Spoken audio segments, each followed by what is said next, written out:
आणि त्यामुळे प्रथमतः आयोजन समितीचं मी मनापासून आभार मानतो की त्यांनी हा कार्यक्रम आयोजित केला आणि मला या ठिकाणी बोलवलं. मी तर आज आपल्याला कोणत्याही प्रकारचं मार्गदर्शन करण्यासाठी आलेलो नाहीये. मी आलोय मुळामध्ये आपल्याशी संवाद साधण्यासाठी. संवाद यासाठी म्हणतो की 2005 साली ज्यावेळेस मे महिन्यामध्ये यूपीएससी सिव्हिल सर्व्हिसेसचा फायनल रिझल्ट लागला होता. मला तो दिवस अजूनही आठवतो. 11 मे 2005 या दिवशी तो निकाल लागला होता. आणि त्यावेळेस मी यशोदामध्ये महाराष्ट्र लोकसेवा आयोगामार्फत निवडणूक झाली होती. Maharashtra finance and account service group B याचं ट्रेनिंग घेत होतो. आणि त्या दिवशी निकाल लागल्यानंतर भारतात विसावा आल्यानंतर सर्वसाधारणपणे 4च्या आसपास मला तो निकाल कळला.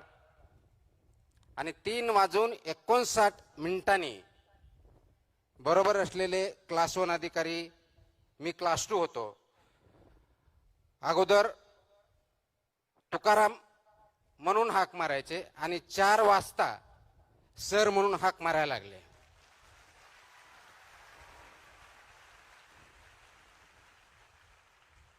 सांगायचा मुद्दा एवढाच आहे की एका सेकंदामध्ये, एका क्षणामध्ये समाजाचा तुमच्याकडे बघण्याचा दृष्टिकोन 360 डिग्री चेंज होतो. ती ताकद विचारामध्ये असते, आचरणामध्ये असते आणि परिस्थिती बदलण्यामध्ये असते. परंतु आपल्याला यश आलं, एखादं पद प्राप्त झालं, एखादी रँकिंग आली म्हणजे आपण कशाही परिस्थितीत धुरळून जायचं नसतं. आपला जो बेस आहे, आपले जे तत्व आहेत, मूल्य आहेत, याच्याशी कशाही परिस्थितीत कॉम्प्रोमाइज करायचं नसतं. आणि तोच धागा धरून महाराष्ट्रामधल्या अनेक जिल्ह्यामध्ये मी फक्त आणि फक्त त्यावेळेस आपल्यासारख्या तरुणांशी, जे पालक आहेत त्यांच्याशी संवाद साधण्यासाठी वेगवेगळ्या ठिकाणी गेलो. कारण माझी जॉईनिंग मसुरी इथल्या अकॅडमीमध्ये, नॅशनल अकॅडमी ऑफ ॲडमिनिस्ट्रेशन ज्याला आपण म्हणतो, ज्या ठिकाणी आमचं ट्रेनिंग होतं, ऑल इंडिया सर्व्हिस आणि सेंट्रल सर्व्हिसेसचं फाउंडेशन कोर्स होतं, ते ऑगस्टमध्ये जॉईन व्हायचं होतं. त्याच्यामुळे मे ते ऑगस्टच्या दरम्यानचा जो कार्यकाळ होता, त्या कार्यकाळामध्ये महाराष्ट्रातल्या जवळजवळ 15 जिल्ह्यामध्ये मी अनेक कार्यक्रमामध्ये सहभागी होऊन संवाद साधण्याचा प्रयत्न केला. आणि त्याचाच एक भाग म्हणून अमरावतीला त्या काळात मी आलो होतो. त्यावेळेसही अमरावतीमधल्या कोणत्या तरी एका हॉलमध्ये आमचं इंटरॅक्शन झालं. मला अजूनही आठवतं की त्यावेळेस मी पुण्याहून आलो होतो आणि पुण्याहून रात्री बसनी बसून, ज्या प्रायव्हेट ट्रॅव्हलच्या बस असतात, पुण्याहून नागपूरला जाणाऱ्या, पुण्याहून औरंगाबादला असतील तत्कालीन, पुण्याहून अमरावतीला असतील, त्यांनी आलो होतो. आणि त्या ज्या ठिकाणी बस स्टँडच्या आसपास तिथं उतरल्यानंतर जे आयोजक होते त्यांच्याकडे त्यांच्या स्कूटरवरती मी गेलेलो होतो. आणि त्यानंतर कार्यक्रम झाला. मला काही वर्षापूर्वी बातम्या आल्या, काही लोकांचे फोन आले की अमरावतीमधली एक विद्यार्थी त्यावेळेस माझं भाषण ऐकण्यासाठी आली होती. तिने काही भाषण ऐकलं होतं, 4थी 5वी काहीतरी वर्गात होती. आणि तिने त्याच्यातून प्रेरणा घेऊन यूपीएससी करायचं ठरवलं. गेल्या 2-3 वर्षापूर्वी इंडियन रेव्हेन्यू सर्व्हिस याच्यामध्ये त्यांचं सिलेक्शन झालं. ही अत्यंत गोष्ट चांगली आहे. त्याचं क्रेडिट मला जात नाही, त्याचं क्रेडिट त्या विद्यार्थिनीला आणि त्यांच्या पालकांना जातं. आजही आपण 21 वर्षानंतर मला इथं बोलवलं म्हणून मला त्या आठवणी जाग्या झाल्या, म्हणून मी तो त्यावेळेचा क्षण आपल्याबरोबर शेअर केला.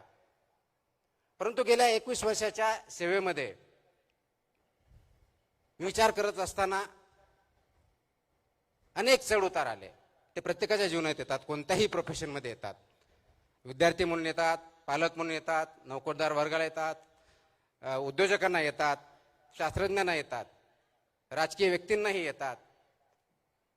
परंतु चढ उतारावरती झाल्यानंतर चढ आला की थांबायचं आणि उतार आला की घसरत जायचं. जर ही परिस्थिती आपण ठेवली तर परिस्थितीशी आपण झुंज देऊ शकत नाही आणि पुढे जाऊ शकत नाही. हा निश्चित मेसेज माझ्या 21 वर्षाच्या किंवा माझ्या टोटल वयाच्या जेवढे काय माझं वय झालेलं आहे त्या जीवनामध्ये मी पाहिलेलं आहे. आणि प्रत्येकाच्या जीवनामध्ये ज्यावेळेस चढ उतार येतात त्यावेळेस वाहत जायचं नसतं आणि वाहत जाणं हा सर्वात मोठा धोका आहे. आज आपण 21व्या शतकामध्ये ज्यावेळेस बोलतो, चौथ्या क्रांतीची नांदी आपण ज्याला बोलतो, आर्टिफिशियल इंटेलिजन्स, मशीन लर्निंग, या युगामध्ये नोकऱ्यावरती खूप मोठ्या प्रमाणात गदा आलेली आहे असं आपण म्हणतो. विचार करा, 18व्या शतकात सुद्धा पहिली इंडस्ट्रियल रेव्होल्यूशन आली त्यावेळेस सुद्धा हाच प्रश्न होता की नोकऱ्या जातील, लेबरचं काय होणार. नंतर दुसरी इंडस्ट्रियल आली त्यावेळेस हे सांगितलं की आता ऑटोमेशन होईल, आता पूर्णपणे शेती उद्ध्वस्त होईल. तिसरी इंडस्ट्रियल रेव्होल्यूशन कम्प्युटरची आली त्यावेळेस सांगितलं गेलं की आता माणसाची गरजच राहिली नाही. आणि आता चौथी इंडस्ट्रियल रेव्होल्यूशन आली त्यावेळेस आपण म्हणतो की आता माणसाच्या बुद्धिमत्तेपेक्षाही मशीनची बुद्धिमत्ता पुढे गेली असल्यामुळं माणसाचं एक्झिस्टन्स राहील की नाही हाही प्रश्न आपण सध्या विचार करतोय, भेडसावतोय. कदाचित कम्प्युटर्स, IT, AI याच्यामुळे बुद्धिमत्ता वाढली असेल. प्रश्न बुद्धिमत्तेचा नाहीये. आज सर्वांना पडणारा प्रश्न आहे तो बुद्धिमत्तेपेक्षाही आपल्यामध्ये विवेक आहे का याचा. ज्ञान आहे का माहिती आहे, आणि माहिती आणि ज्ञान जर असेल तर विवेक आपल्याकडे आहे का. कारण माहिती तर आज आपल्या सगळ्याच्या मोबाईल फोनवरती आहे. आपल्याला जर आठवत असेल, आमच्या लहानपणी असतील, आमच्या अगोदरच्या पिढ्या असतील, त्यावेळेस बघितलं ज्ञान घेण्यासाठी, माहिती घेण्यासाठी ग्रंथालयामध्ये जायचं, तिथं पुस्तक वाचायचे, शिक्षकाबरोबर चर्चा करायची. एखाद्या गोष्टीचा रेफरन्स किंवा अभ्यास करायचा असेल तर कोणतं पुस्तक वाचायचे हे शिक्षकांना किंवा जे शिकलेले आहेत त्यांना विचारायचं. मग ते पुस्तक अवेलेबल आहे की नाही ते बघायचं, लायब्ररीत जायचं, ते शोधायचं, त्याच्यातला पर्टिक्युलर तो टॉपिक त्याच्यावरती वाचायचं आणि त्याच्यानंतर माहिती घ्यायची. हा प्रवास असायचा. एवढे कष्ट फक्त माहिती घेण्यासाठी असायचे. गावागावात न्यूजपेपर नव्हते, लायब्ररीज नव्हत्या. शाळेमध्ये जे शिक्षक सांगतील किंवा आपले जे पाठ्यपुस्तक असतील याच्यापुढे आपल्याला अभ्यासाचं वेगळं काही वातावरण नव्हतं. आज जगातली सर्व माहिती, फक्त जगातलीच नाही, अनेक शतकानुशतके याची माहिती किंवा पुढं काय होईल याची शक्यता हे आपल्या सर्वांच्या खिशामध्ये असतं, स्मार्टफोन. आणि एवढी माहिती आपल्या खिशामध्ये असतानाही आपल्याला अनेक प्रश्नांना तोंड द्यावं लागतं. तर ते का? माहितीसाठी नाही, माहिती तर भरपूर आहे. ज्ञानासाठी नाही, ज्ञान आपल्याला आपल्या गुगलवरती, मोबाईलवरती क्लिक केलं किंवा आता ChatGPT पासून AIचा वापर केला की ज्या सगळ्या प्रश्नाचे उत्तर भेटतात, पण ज्ञान पण भेटतं. मग अशा परिस्थितीमध्ये जन जी असतील किंवा आता नवीन जन अल्फा असेल किंवा त्याच्या अगोदरचे जनरेशन असेल, यांनी करायचं काय? तुमच्या माझ्यासमोर प्रश्न पडतो, यांच्या नोकऱ्या जातील. याच्या अगोदर 3 इंडस्ट्रियल रेव्होल्यूशन झाला त्यावेळेस कुणाच्या नोकऱ्या गेल्या नाही, नोकरीचं स्वरूप बदललं. आजही तीच परिस्थिती आहे.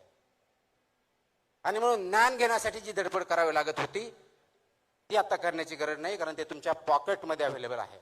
माहिती गोळण्यासाठी तुम्हाला प्रयत्न करण्याची गरज नाही, कारण ते तुमच्या फिंगर टिप्समध्ये अवेलेबल आहे. मग माहितीची गरज नाही, ज्ञान गोळा करण्यासाठी आपल्याला कष्ट करावं लागत नाहीत. पण या मशीनमध्ये, AI मध्ये विवेक कुठं आहे? हा विवेक कुठेतरी लपून बसलेला आहे, कुठेतरी आढळून बसलेला आहे, आणि ते विवेकाची पोकळी निर्माण झालेली आहे. हा सर्वात मोठा प्रश्न आपल्या समोर आहे. इमॅजिन करा, रात्रीचे 11 वाजलेत, अमरावती असेल, नागपूर असेल, नागालँड असेल, मुंबई असेल, दिल्ली असेल, पॅरिस असेल, लाईटी बंद झाल्यात, सगळेजण झोपलेत, खेडेगाव असेल आणि त्या बेडवरती तरुण मुलं मुली पडलेले आहेत. निळसर रंगाची छाप आपल्या चेहऱ्यावरती दिसते आहे, ते मोबाईल ओपन करून, आणि मोबाईलवरती आपला अंगठा चालू आहे स्क्रोल करण्यासाठी. इन्स्टा असेल, फेसबुक असेल, ट्विटर असेल, स्क्रोल, हसतो, काहीतरी जोक असतो, स्क्रोल, राग येतो, अनएम्प्लॉयमेंट,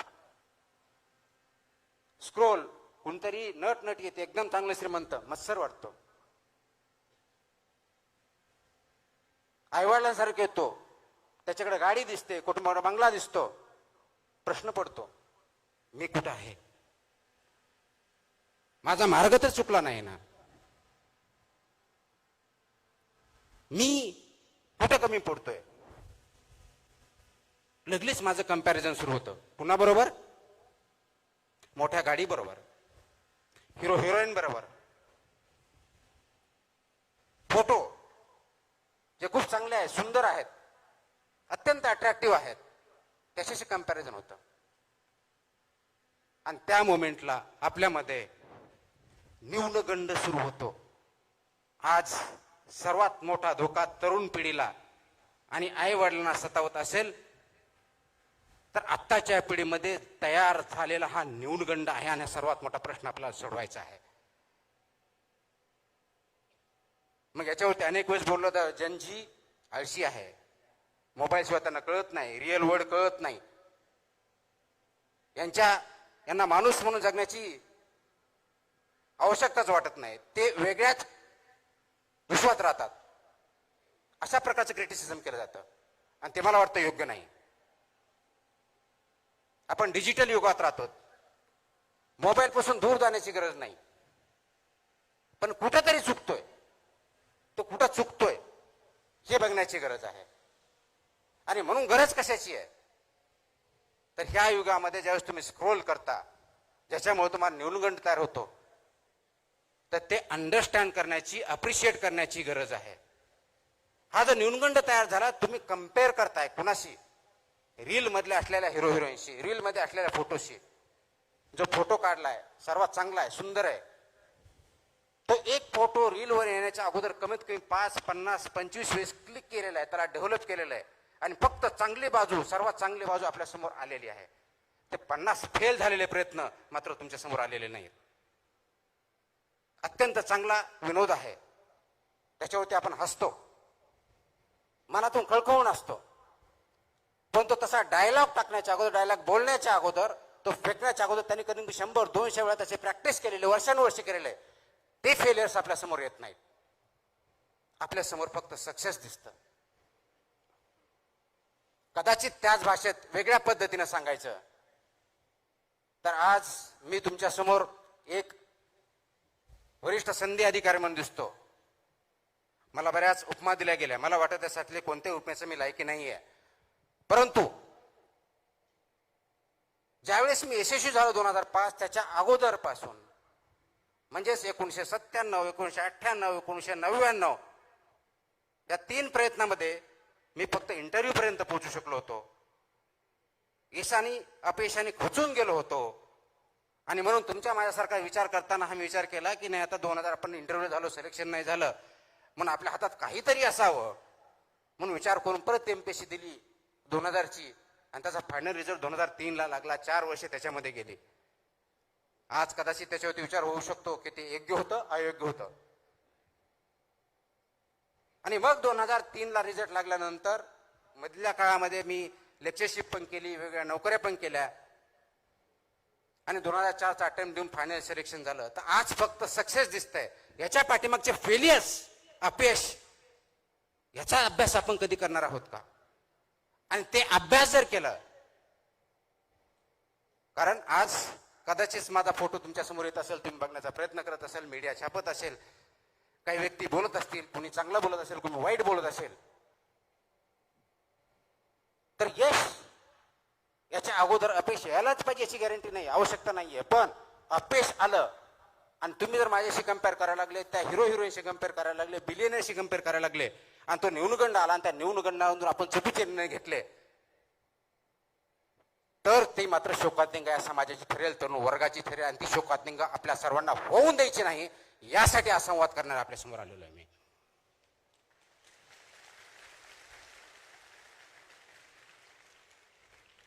आता ही शोकांतिका का होऊ द्यायची नाही? कारण जगामध्ये जर बघितलं तर जनजी ज्याला म्हणतो आपण, सर्वसाधारणपणे 1997 ते 2012 ह्या काळात जन्मला आलेले हे सर्वजण अत्यंत तरुणाईत आहेत. जगामधला सर्वात जास्त तरुण पिढी भारतामध्ये आहे. आणि जगातली सर्वात मोठी संपत्ती आता कोणती असेल ते तरुण. आणि तेही असे तरुण ज्यांच्याकडे जिद्द आहे, ज्यांच्याकडे ज्ञान आहे, अपार कष्ट करण्याची तयारी आहे. असे तरुण आपल्याकडे असताना तरी त्यांच्यामध्ये नैराश्य, न्यूनगंड ही धोक्याची घंटा आहे. आणि धोक्याच्या घंटेला सर्व स्तरावरून आपल्याला काम करावं लागणार आहे. ते सामाजिक स्तरावरती करावं लागणार आहे, कौटुंबिक स्तरावरती करावं लागणार आहे, राज्य स्तरावरती, देश पातळीवरती करावं लागणार आहे. तुम्हा आम्हाला सर्वांना मिळून करावं लागणार आहे. आणि ते कोणतं काम असणार आहे काढून टाकतो मी. आवाज येतोय? हे जर करायचं असेल तर आपल्याला याच्यामधला विचार समजून घ्यावा लागेल. ही जी नवीन पिढी आहे याला जुन्या रूढी परंपरा मान्य नाहीत. आपल्या काळात आई वडिलांनी सांगितलं उभं राहायचं, त्यांनी म्हणलं हे योग्य, ते मान्य करायचं, त्यांनी सांगितलं हे योग्य, मान्य करायचं. आजच्या तरुण पिढीला, विशेष करून जनजीला हे मान्य नाही. आणि त्याचं चुकीचं काहीच नाही, कारण आपण वास्तववादी असलं पाहिजे. डिजिटल युगामुळे जगातल्या चांगल्या वाईट सर्व गोष्टी आपल्यासमोर आहेत. त्याच्यातल्या चांगल्या गोष्टीला प्रवृत्त करणं, चांगल्या गोष्टी अडॉप्ट करणं आणि वाईट गोष्टीपासून दूर ठेवणं हे आपलं कर्तव्य असणार आहे. आणि या तरुण पिढीला हायरार्की मान्य नाही आहे, उतरण मान्य नाही आहे, तो अमुक एक नेता म्हणून मला मान्य नाही. हे सर्वजण नेते आहे, यांच्यामध्ये लिडरशिपच्या सर्व क्वालिटी भरलेल्या आहे. गरज फक्त आहे त्यांना योग्य दिशा दाखवण्याची. ती दिशा दाखवण्यासाठी आपल्याला काम करावं लागणार आहे.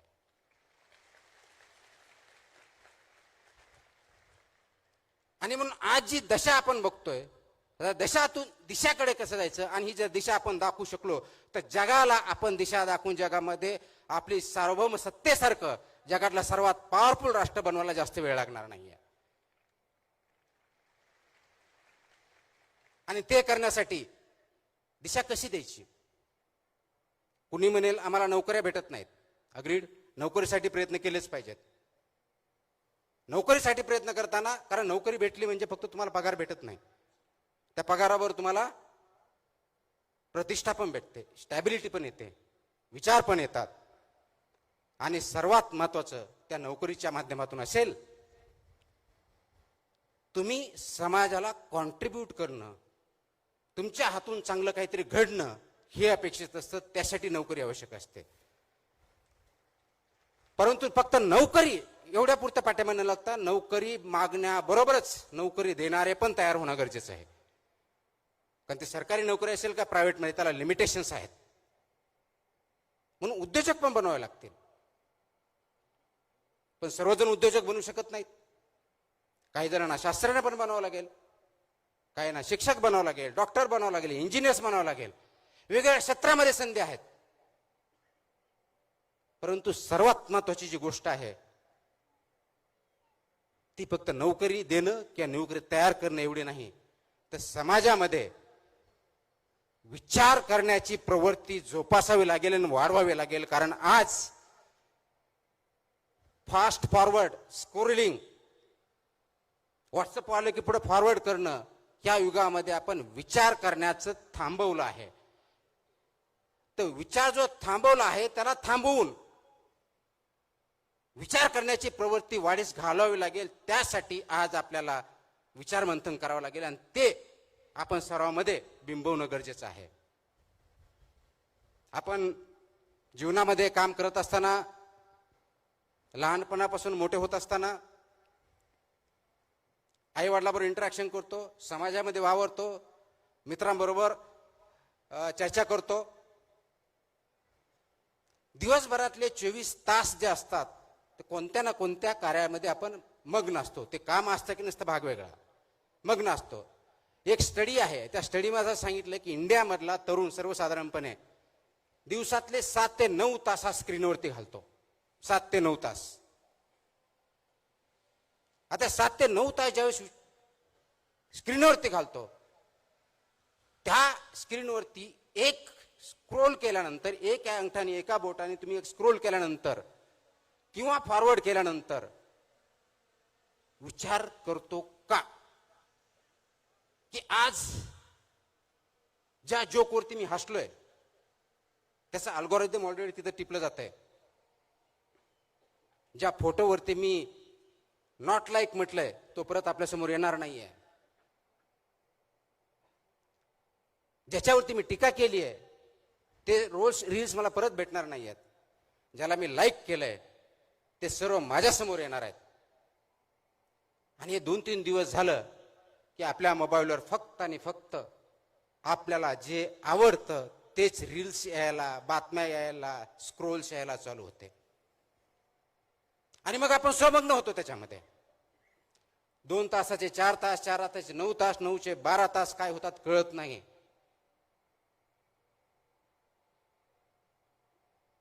मोबाईल तुम्ही वापरत आहात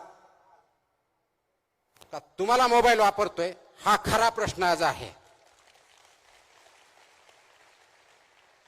स्क्रीन तुम्ही चालवत आहात का स्क्रीनच तुम्हाला चालवते, याच्यावरती विचार करण्याची, थांबण्याची गरज आज आपल्या सर्वांमध्ये आलेली आहे. मला वाटतं तो जर विचार आपण केला तर अनेक प्रश्न गुंतागुंतीचे जे आपल्याला वाटतात ते सरसकट सुटू शकतात.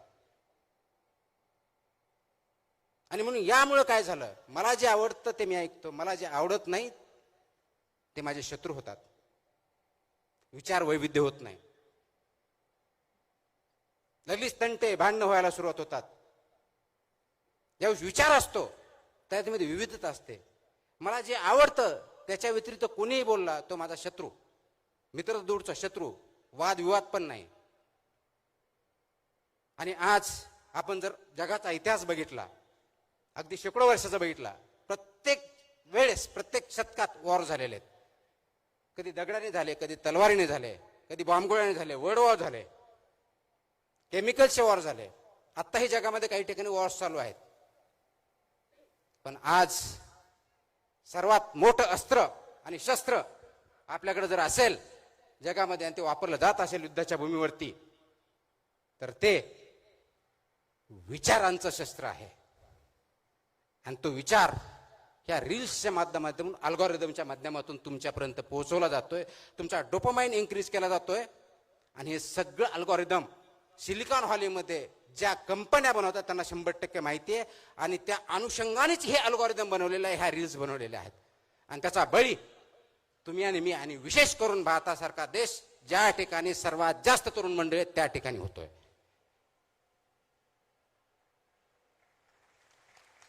आपण गुलामगिरीच्या बद्दल बोलतो, मला स्वातंत्र्य आहे म्हणतो. स्वातंत्र्यामध्ये आपण आहोत, यस. ब्रिटिशांकडून स्वातंत्र्य भेटलं, गुलामगिरीतून स्वातंत्र्य भेटलं. पण तुमचे विचारच जर तुमचे नसतील तर तुम्ही मुक्त आहात का?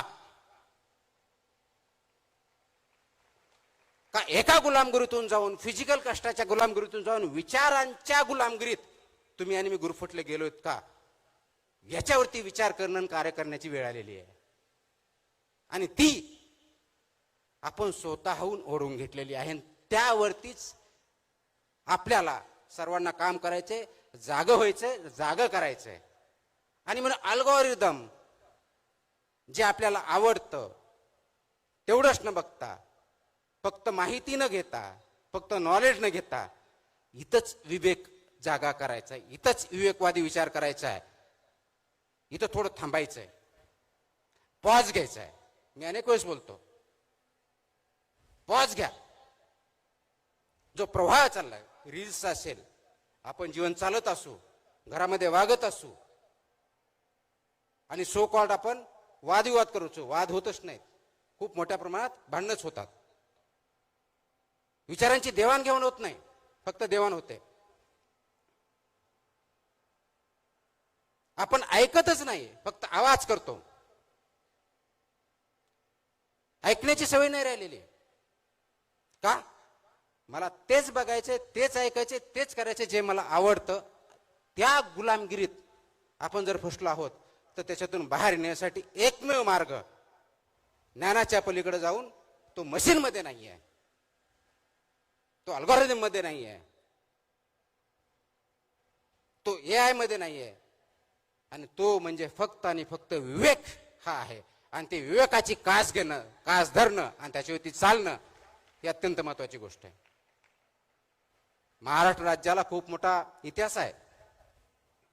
या महाराष्ट्र राज्यामध्ये ज्यावेळी इतिहासाच्या बाबतीत बोलतो, संत परंपरा लाभलेली आहे, संतांचे विचार लाभलेले आहेत, खूप मोठ्या प्रमाणात समाज सुधारक होऊन गेलेले आहे. जगाला त्यांनी मार्ग दाखवला.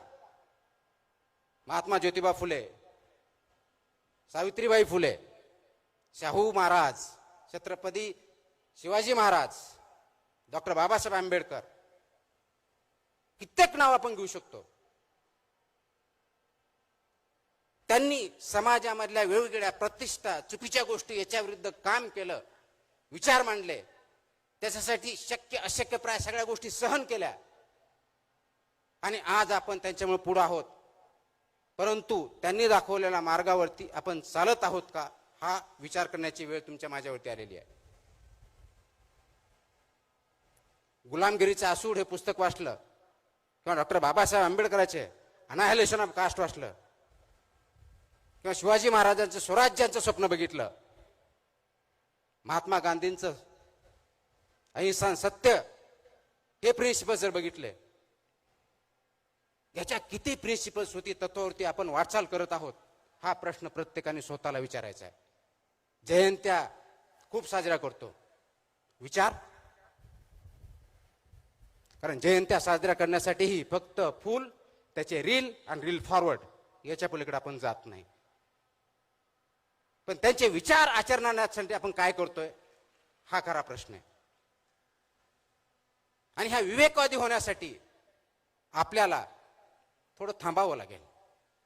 आपला जो फ्लो चाललाय त्याला स्लो करावं लागेल. मलाही अनेक वेळेस असं बोललं जातं, खूप जणांनी बोलतात आणि चांगल्या भावनेतून बोलतात, तुम्ही प्रवाहाच्या विरुद्ध का नेहमी जाता. पाण्यात नदीत राहून मगरीशी वैर घ्यायचं नसतं, हाही मला सल्ला दिला जातो. आपण सिस्टमचा भाग आहेत, तर सिस्टमची वैर घेऊन तुम्ही काय करणार, बदल्यापेक्षा दुसरं काही भेटणार नाही, हेही मला सांगितलं जातं. आणि खरा प्रश्न तिथंच आहे.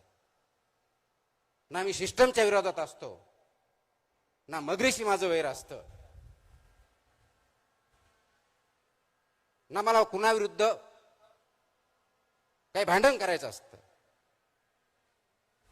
माझा प्रश्न असतो की जो प्रवाह आहे, ज्या दिशेने चाललाय, ज्या वेगाने चाललाय, ज्या उद्देशाने चाललाय, तो योग्य आहे का अयोग्य आहे,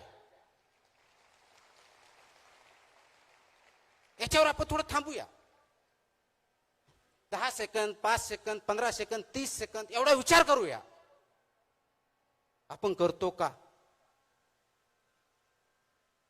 तुम्ही स्वतःला प्रामाणिकपणे आता एक प्रश्न विचारा. एक 10 सेकंद मी पॉज घेतो. तुमच्यापैकी किती जणांनी गेल्या 24 तासामध्ये, आय रिपीट, गेल्या 24 तासामध्ये स्वतःकरिता किती सेकंद दिलेले आहेत? I repeat my question. गेल्या 24 तासामध्ये स्वतःकरिता किती सेकंद दिलेले आहेत? आणि ज्यांनी खरोखर सेकंद दिले असेल त्यांनी मला हात वरती करून दाखव. किती हात आहेत? Not even 1%. Not even 1%. आणि स्वतःसाठी म्हणजे काय? पुढचा प्रश्न, विचार करण्यासाठी. स्वतःसाठी म्हणजे झोपण्यासाठी नव्हे, स्वतःसाठी म्हणजे भांडण्यासाठी नव्हे.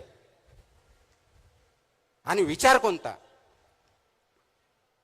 गेल्या 24 तासामध्ये माझ्यामध्ये, स्वतःमध्ये अशी कोणती वाढ झाली ज्याच्यामुळं मी स्वतःला माणूस म्हणून संबोधू? असा किती जणांनी प्रश्न विचारला? गेल्या 24 तासामध्ये मी असं काय केलं की समाजाला काहीतरी मी कॉन्ट्रीब्यूट केलं, कुणाची तरी मदत केली, कुणाचा तरी प्रॉब्लेम सॉल्व्ह केला, कुणाला तरी आनंदी केलं? का?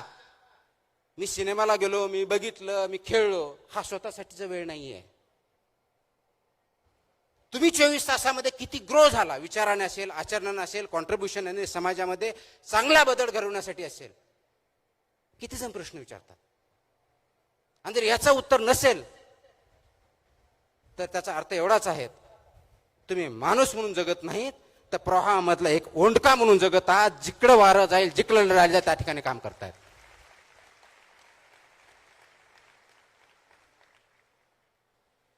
आता निर्णय तुम्हाला घ्यायचा आहे, तुम्हाला ओंडका म्हणून जगायचं आहे का त्या प्रवाहामधला मासा जिवंत आहे, अगदी प्रवाहाच्या विरुद्ध उड्या मारून हवेत तिथं हवा तसा जगू शकतो, त्या माशाप्रमाणे जगायचा. हा निर्णय प्रत्येकाने स्वतःच्या बाबतीतला घ्यायचा आहे.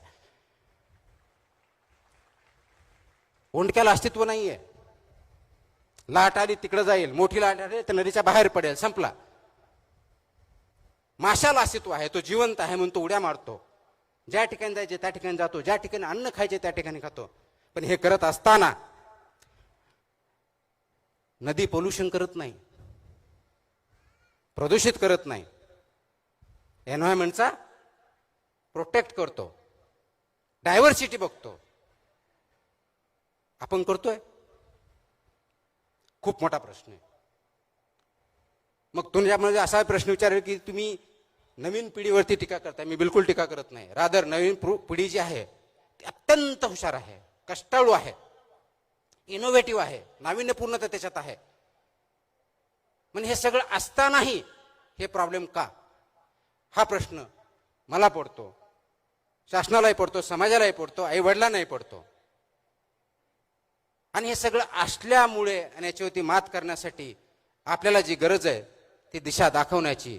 तर दिशा कशी दाखवणार हा आपल्या समोरचा प्रश्न आहे. नोकरीसाठी काम करायचं नाही आहे, सिस्टम तयार करायच्यात. समाजामधल्या सिस्टम असतील, कुटुंबाच्या सिस्टम असतील, राजकारणातल्या सिस्टम असतील, प्रशासनातल्या असतील. कारण नव्या पिढीमध्ये स्पीड खूप आहे, अत्यंत स्पीड आहे, एनर्जी आहे. तेवढी स्पीड कदाचित तुमच्या माझ्यात नाही आहे. मग ही जी स्पीड आहे, परंतु दिशा आहे का, तुम्ही योग्य दिशेनं चाललायत का, याच्यावरती विचार करण्याची गरज आहे. आणि ते दिशा नसल्यामुळे आपण भरकुटून जातोय. तरी दिशा दिली पाहिजे. डिजिटल आहे, मोबाईल बंद करणं पर्याय नाही. फक्त मोबाईलवरती तुमचा कंट्रोल पाहिजे, मोबाईलचा कंट्रोल तुमच्यावरती नको, हे बघितलं पाहिजे.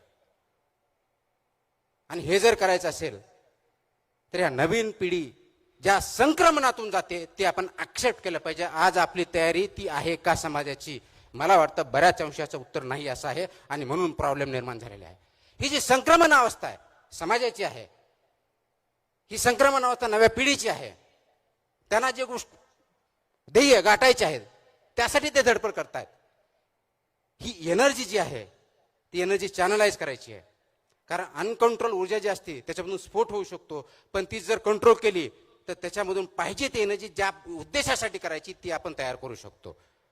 ही जी नव युवक आहेत, नवीन जनरेशन आहे, त्याला ती एनर्जी देण्याची, हे संक्रमण अवस्था जाणून घेण्याची आणि त्याच्यातून त्यांच्याबरोबर चालण्याची, त्यांच्या विचार समजून घेऊन पुढे जाण्याची गरज आपल्या सर्वांना आहे. आणि त्यासाठी आपण काम करणं गरजेचं आहे. हे करत असताना खूप मोठ्या प्रमाणात प्रश्न येऊ शकतात, अडचणी येऊ शकतात. आणि म्हणून जगामध्ये आता जर बघितलं तर बदलाचे वारे भयंकर आहेत.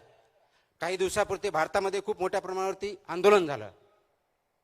आणि मी आता जसं म्हटलो त्यावेळेस त्या जनरेशनला, ज्याला जनजी म्हणतो, त्यांना लिडरशिप अशी एक हायरार्की चालत नाही. प्रत्येक जण त्याच्यामध्ये लीडर आहे. का लीडर आहे? त्याच्या अपेक्षा आहेत, आकांक्षा आहेत, ॲस्पिरेशन्स आहेत. ते फुलफिल होण्यासाठी ज्यांना आपण आळशी म्हणतो, ज्यांना आपण क्वेश्चन करतो की आळशी आहे म्हणून, ती जनरेशन सर्वात जास्त क्लायमेट चेंजवर बोलते. ती जनरेशन सर्वात जास्त टेक्नॉलॉजीवर बोलते, टेक्नॉलॉजीवरती काम करते. ती जनरेशन मेंटल इलनेस बंद ओपनली बोलते. म्हणजे माझ्या अगोदरच्या काळात किंवा माझ्या अगोदरच्या पिढ्यामध्ये जर बघितलं, मेंटल इलनेस बघितलं तर वेडा म्हणायचे. आज नवीन जनरेशनमध्ये तेवढं धैर्य आहे, तेवढं करेज आहे की आमचा मेंटल इलनेस आहे तो इलनेस नाहीये. एखादी गोष्ट ऍक्सेप्ट करण्यासाठी जे करेज लागतं ते त्यांच्यामध्ये आहे आणि ते करेज आपल्या तुमच्यामध्ये करायचीच नसेल. त्या धैर्याला तुमची साथ देणार आहात की नाही हा महत्वाचा मुद्दा आहे. आणि मग जगामध्ये सर्वात मोठे जे प्रॉब्लेम आहेत, टेररिझम असेल, विचार वेगळ्या पद्धती असतील, क्लायमेट चेंज असेल, डिजिटल रेव्होल्युशन असेल, हे ऍक्सेप्ट करून ही जी एनर्जी आहे ती चॅनलाइज करायची आहे. आणि ती करण्यासाठी आपल्याला आज तुम्हा सर्वांना, नवीन जनरेशनला सुद्धा यशाची डेफिनेशन काय आहे याच्यावरती विचार करण्याची गरज आलेली आहे. आपण यश कशामध्ये मोजतो? यश कशामध्ये मोजतो? मोठं घर, भला मोठा पगार, मोठी गाडी, मोठे मोठे स्वप्न, एक कदाचित छोटे छोटे पॅरामीटर्स आहेत तुमच्या यशाचे. त्याला यशस्वी होणं म्हणत नाही. ते जर असतं तर मग सर्वच जगामधले जे श्रीमंत लोक आहेत ते यशस्वी झाले असते. आज खरोखरच ते श्रीमंत लोक यशस्वी आहेत का हा प्रश्न तुम्ही आणि मी विचारला पाहिजे. पैशाने यश मोजता येत नाही. पैसे ही गरज आहे, पण पैसे म्हणजे यश नाही. आणि तुम्ही विचार करा, एक वेळेस नोकरी लागली, पगार भेटायला लागला, घर व्यवस्थित चालायला लागलं आणि तेच रुटीन चालू झाल्यानंतर काही दिवसांत तुम्हीच म्हणणार आहे मला माझ्या जीवनामध्ये काही चॅलेंजिंग असं वाटतच नाहीये, रुटीन झालेलं आहे. एखादा शिक्षक आहे, मी दररोज शिकवतो पण मला काही इंटरेस्टच नाही. याचा अर्थ शिक्षकाचे जे गुण आहेत त्यांच्यातून निघून गेलेले आहेत. ती नोकरी म्हणून आपण काम करतोय. अधिकारी आहे, रुटीन म्हणून जॉब करतोय, 10 ते 6 फाईल आली, फाईल केली, त्याची भूमिका बजावत नाहीये. आई वडील ज्यावेळेस मुलाबरोबर बोलत नाहीत, खेळत नाहीत, इंटरॅक्शन करत नाहीत, चर्चा करत नाहीत, त्यावेळेस फक्त त्रयस्थ म्हणून मुलाकडे बघितलं तर आई वडिलांचा रोल किंवा भूमिका आपण पार पाडत नाही. याला तुम्ही यश म्हणणार आहात का? समाजामधल्या वेगवेगळ्या क्षेत्रामध्ये काम करणाऱ्या, स्तरावर असणाऱ्या लोकांच्या जीवनामध्ये पॉझिटिव्ह बदल घडवून त्यांना काहीतरी आनंद देण्यामध्ये आणि कॉन्ट्रीब्युशन करण्यामध्ये यश आहे हा प्रश्न तुम्हाला आम्हाला पडला पाहिजे. आज गरज त्याची जास्त आहे. आपण म्हणतो हे जनरेशन सध्या खूप कनेक्टेड आहे, इंटरनेटमुळे, डिजिटल युगामुळे कनेक्टेड, सर्वात कनेक्टेड, सर्वात इन्फॉर्मेटिव्ह. एका बाजूला सर्वात कनेक्टेड जनरेशन असलेलं सर्वात लोनली जनरेशन तेच आहे. बाहेरून त्यांच्या चेहऱ्यावरचं हसू दिसतंय, व्हॉट्सअप फॉरवर्ड स्माइली दिसत आहेत, त्यांच्या आतून जी घुसमट चालली ती कधी बघणार आहोत? त्याला कधी वाचा फोडणार आहोत का? आणि ते फोडलेल्या वाचाला आपण ऐकणार आहोत का? हा आज पॅरेंट्सने आणि समाजाने स्वतःला विचारायचा प्रश्न आहे. ती घुसमट बाहेर आली पाहिजे, ते अंडरस्टँड केलं पाहिजे. आणि म्हणून तो जे ट्रान्झिशन आहे, ती संक्रमण अवस्था जी आहे ती अंडरस्टँड करून त्याच्या पुढे गेलं पाहिजे. ते करण्यासाठी विवेकवादी विचार, विवेक, तुमचं आचरण आणि त्याच्यावरती ध्येयानं, धैर्यानं चालण्याची सर्वांची साथ या दृष्टिकोनात आपल्या पावलं उचलावं लागणार आहेत. हे करत असताना कदाचित कष्ट खूप करावे लागतील. माझ्यावरती जे पुस्तक लिहिलं गेलं त्याच्यावरती थोडक्या ते पुस्तकाची जी रील दाखवली किंवा जो व्हिडिओ दाखवला, कदाचित त्याच्यातून खूप काय त्या रील म्हणून जाणवणार नाही. परंतु जर पुस्तक वाचलं, ऑथर इथं आहेत शफी पठाण, त्यांनी खूप छान पुस्तक लिहिलंय, तर त्याच्यामधून कष्ट काय अर्थात हे बघितलं तर ते आपल्याला कळेल की आपल्या बऱ्याच वेळेस असं वाटतं की मला खूप कष्ट आहेत, मला खूप त्रास आहे, मला कोणतीही संधी नाही आहे आणि ते संधी नसल्यामुळं मी खूप मोठ्या प्रमाणावरती काम करू शकत नाही. संविधानानं आपल्याला संधी दिलेली आहेत. डॉक्टर बाबासाहेब आंबेडकरांनी जे संविधान लिहिलं त्याच्यावरती समता, बंधुता, न्याय, लिबर्टी, इक्वॅलिटी, जस्टिस, फ्रॅटर्निटी हे जे प्रिन्सिपल्स चाललेत फक्त तेवढ्यापुरते मर्यादित नाही, समाजामध्ये वागवण्यापुरते आहेत. ती तुम्हाला संधी दिलेली आहे, तर ती संधी आपण घेणार आहोत का फक्त कॉन्स्टिट्यूशनच्या पेपरवरती ठेवणार आहोत, हा प्रश्न तुम्ही आणि मला विचारायचा आहे. आजकाल मी वाचत असताना खूप नैराश्य आपल्यामध्ये आहे, खूप पोकळी तयार झालेली आहे आणि खूप विद्यार्थी आत्महत्येचा विचार करतायत. हाही डेटा समोर येत आहे. हा जो आत्महत्येचा डेटा, विचार येण्याचा जो डेटा आहे, जो प्रमाण आहे, ते वाढण्याचं कारणच ही घुसमट आहे, लोनलीनेस आहे. म्हणजे सर्वात कनेक्टेड जगात, डिजिटल जगात कंटिन्युअसली मोबाईलवर 7-7, 8-8, 10-10 तास रील करत असताना, चेहऱ्यावर हास्य आणि स्मित दिसत असताना लोनलीनेस कोण बघणार? तुमचा अल्गोरिदम नाही बघणार आहे. तुमचा खरा साथी, आई वडील, भाऊ बहीण, मित्र, पत्नी, पती कोणीतरी बघणार आहे. आणि ते करण्यासाठी थोडा विश्राम घ्यावा लागणार आहे, थोडा पॉज घ्यावा लागणार आहे. जो प्रवाह चालू आहे रीलचा, फॉरवर्डचा, तो क्वेश्चन करावा लागणार आहे. Let's stop, let's take a break. आणि तो ब्रेक घेतला, सिंहावलोकन केलं. अरे माझ्या जीवनामध्ये, माझ्या 20 वर्षाच्या काळामध्ये, 25 वर्षाच्या काळामध्ये, 40 वर्षाच्या काळामध्ये मी काय केलं? जन्माला आलो, नोकरी लागली, पद प्रतिष्ठा भेटली. इतिहासामध्ये असे बरेच अधिकारी आले, पदाधिकारी आले, नेते आले. किती जणांची नोंद आहे? सर्वात श्रीमंत माणूस किती नोंदी आहेत? सर्वात मोठा वॉरियर किती नोंदी आहेत? महात्मा गांधी किती श्रीमंत होते? नेल्सन मंडेला किती श्रीमंत होते? डॉक्टर बाबासाहेब आंबेडकर कोणते मोठे बंगले होते? शिवाजी महाराजांनी स्वतःचे असे किती बंगले बांधून त्याच्यात राजवाडे तयार केले होते? त्यांना आपण का विसरत नाही? जगाच्या इतिहासावरती, आपल्या काळजावरती त्यांचं नाव का कोरले गेलेली आहेत? का आपण फक्त बिल गेट्सचं आणि यांचंच नाव घेऊन पुढे जातोय का? कारण ह्या महान व्यक्ती ज्या आहेत, त्यांनी पैशाच्या जोरावर त्यांचं नाव कमवलेलं नाहीये. नाव कमवण्यासाठी त्यांनी कधी काम केलेलं नाहीये. त्यांनी आपल्या काळजावर ठसा उमटला तो समाजामध्ये दिलेल्या देणगीसाठी आणि समाजाला उच्च प्रतिमा नेण्यासाठी केलेल्या कष्टामुळे आपण केलेला आहे.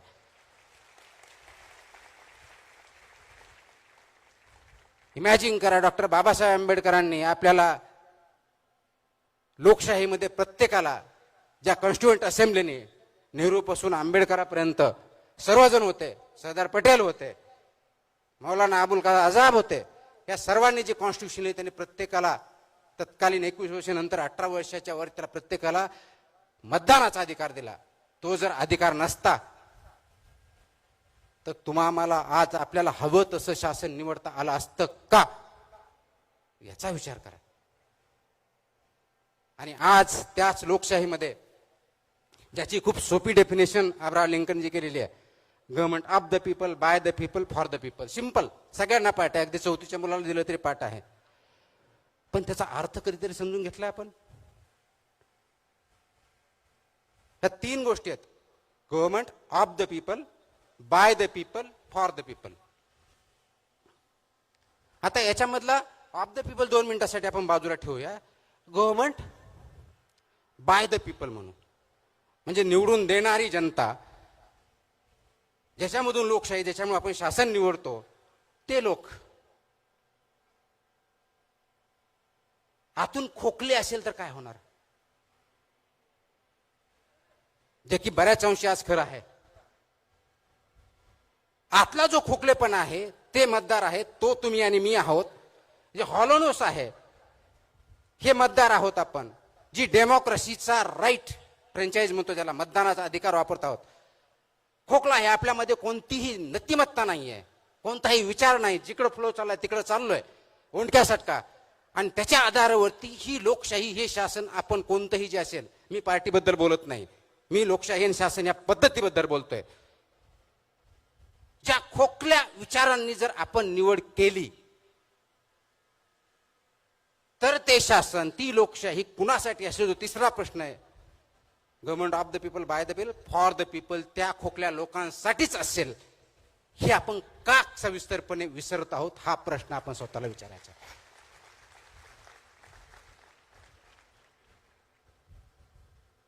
हा दिलेला हक्क आहे आपल्याला.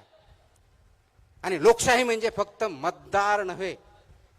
मतदान 5 वर्षातून एकदा करायचंय निवडणुकीमध्ये. लोकशाही त्याच वेळेस टिकते, त्याच वेळेस समृद्ध होते, त्याच वेळेस वाढते ज्या वेळेस त्या लोकशाहीमध्ये फक्त मतदार नसतात तर जागरूक नागरिक असतात. त्यावेळेस ती लोकशाही टिकतेने वाढते. मग ते जागरूक नागरिक तुम्ही आणि मी आहोत का, याचा विचार आपण करतोय का?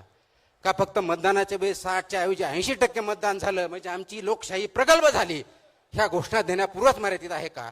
हाही प्रश्न तुम्ही आणि मी स्वतःला विचारला पाहिजे. आणि म्हणून स्वातंत्र्य असून चालत नाही, फक्त मानून चालत नाही. आज तुम्हाला मला हा प्रश्न विचारावा लागेल, प्रत्येक गोष्ट जी आपण वाचतोय ती खरी आहे का? कारण अल्गोरिदम विचाराचं प्रदूषण एवढ्या मोठ्या प्रमाणात वाढलेलं आहे आणि प्रत्येक गोष्ट फॉरवर्ड विचारामध्ये algorithm, reels, social media, even पुस्तकं, कारण त्या पद्धतीनं एकच गोष्ट रिपीटेटिव्ह करून सांगितलं की खरी वाटते. जो मोठ्याने बोलतो तो आवाज, आणि ह्या आवाजामध्ये दबला जातो तो विचार, हा प्रॉब्लेम झालेला आजचा.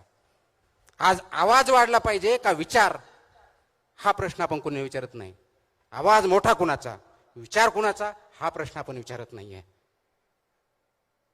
आणि म्हणून तो विचार मोठा करायचा जर असेल तर आवाजाला लहान करावं लागेल. ही तयारी आपली स्वतःची, आपल्या स्वतःच्या कुटुंबापासून कम्युनिटीपर्यंत, समाजापर्यंत सर्वांची असेल तर, आणि तरच तो समाज आणि ते कुटुंब आणि कम्युनिटी पुढे जाऊ शकते. अन्यथा आपण जी स्वप्न बघतोय ती दूर दूर चलत राहणार आहेत. आपण ते स्वप्न कधीही पादाक्रांत करू शकणार नाही. मग आपण पुढच्या पिढ्यांना काय देणार आहोत? तर पुढच्या पिढ्यांना हा विचार दिला पाहिजे, आवाज नाही. पुढच्या पिढ्यांना ऐकण्याची सवय लावली पाहिजे. त्यासाठी स्वतः आपण ऐकायला शिकलं पाहिजे.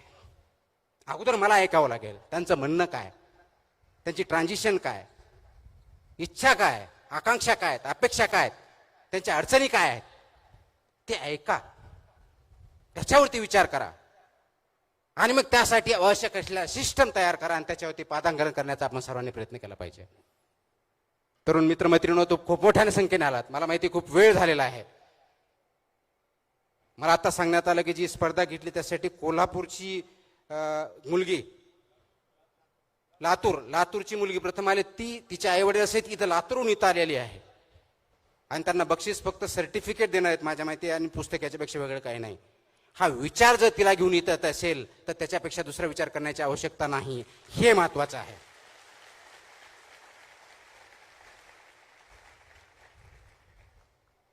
आपण 10 वर्षानंतर, 20 वर्षानंतर, 40 वर्षानंतर, 50 वर्षानंतर काय म्हणून राहणार आहोत? आपण मृत्यू झाल्यानंतर आपली इतिहासात नोंद घेतली जाणार की याचा विचार करू नका. इतिहास फक्त त्यांनाच ओळखतो, त्यांचीच जाणीव ठेवतो, त्यांचीच ओळख ठेवतो, त्यांच्याच खानाखुणा ठेवतो जो समाजाला पुढच्या स्टेजवर घेऊन जाण्याचा प्रयत्न करतो, त्याच्यात यशस्वी होतो. आणि ते महान नेत्यांनी केलेलं आहे, समाजामधल्या, भारतातल्या, महाराष्ट्रातल्या, जगातल्या. आणि ते नेण्याचं काम विवेकाने केलं आहे. ज्ञानेश्वर महाराजांनी, संत ज्ञानेश्वर महाराज यांनी ज्ञानाचं कनेक्शन विवेकाशी लावलं. तुकाराम महाराजांनी जे समोर आलं ते मान्य नाही केलं, अनुभव फक्त केले नाही, त्याच्या आधारे बदल करण्याची, त्यांची असलेल्या परिस्थितीला बदलण्याची, समानता आणण्याचा प्रयत्न केला. शिवाजी महाराजांनी नैतिकता जोपासली आणि स्वराज्य ही संकल्पना सर्वात अगोदर शिवाजी महाराजांनी दिली. डॉक्टर बाबासाहेब आंबेडकरांनी सामाजिक न्यायाची घोषणा केली.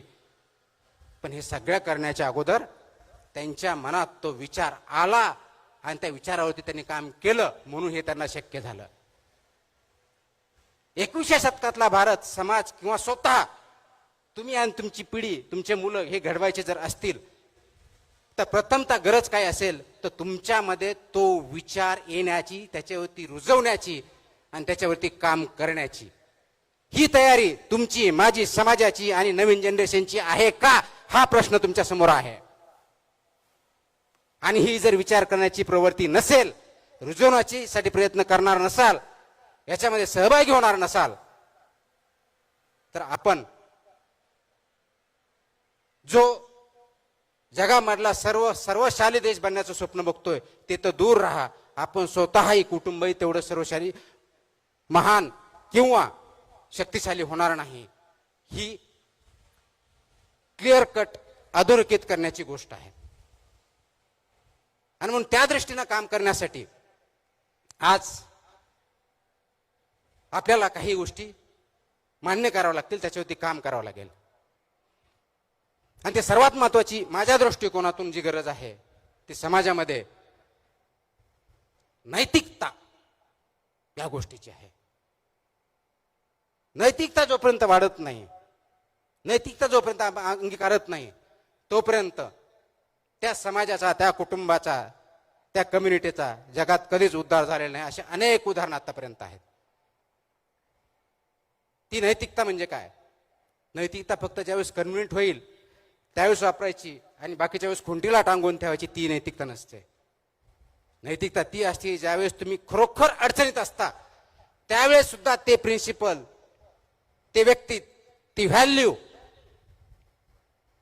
त्याची गाठ तुमच्या बरोबर राहते, तुम्ही सोडत नाही, त्याला नैतिकता म्हणतात. आणि म्हणून मला अनेक वेळेस सांगितलं जातं की तुम्ही असं केलं असतं तर आणखी असं काही करता आलं असतं.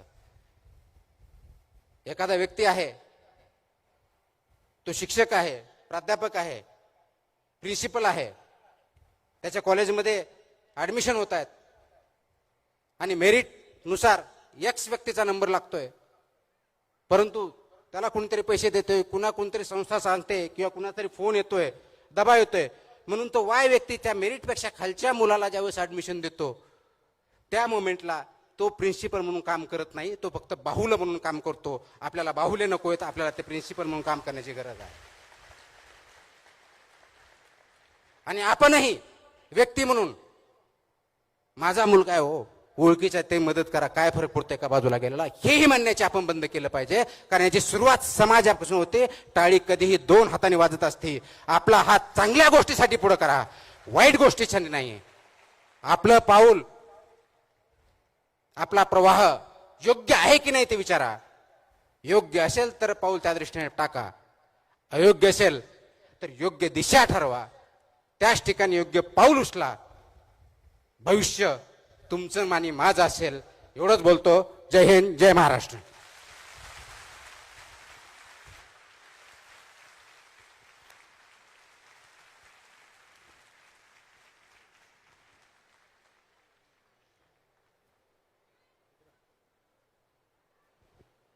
धन्यवाद. आदरणीय श्री तुकाराम मुंडे सर या अतिशय प्रेरणादायी मार्गदर्शन करिता आपलं आयोजकांच्या वतीने मनपूर्वक आभार व्यक्त करते. कस्तुरबा सोलर समितीच्या वतीने या ठिकाणी या कार्यक्रमाकरिता अनेक हात पुढे आले होते, त्यांचा सन्मान करणे हे देखील आपलं कर्तव्य आहे. आपण राष्ट्रगीत घेणार आहोत, त्यामुळे आहात त्या जागेवरती आपण सगळेजण आसनस्थ होणार. यानंतर प्रश्न उत्तर आहेत. विद्यार्थ्यांमधनं काही प्रश्न आहेत.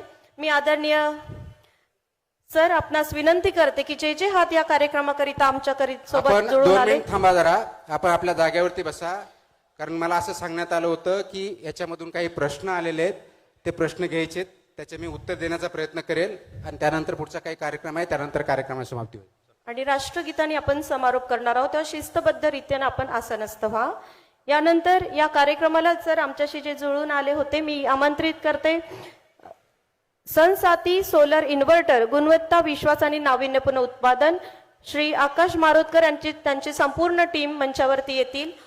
कुटीरचे कस्तुरबा सोलर खादी महिला समितीच्या वतीने आदरणीय श्री तुकाराम मुंडे सर आपण या युवा उद्योजकांचा सन्मान करावा अशी मी आपणास विनंती करते.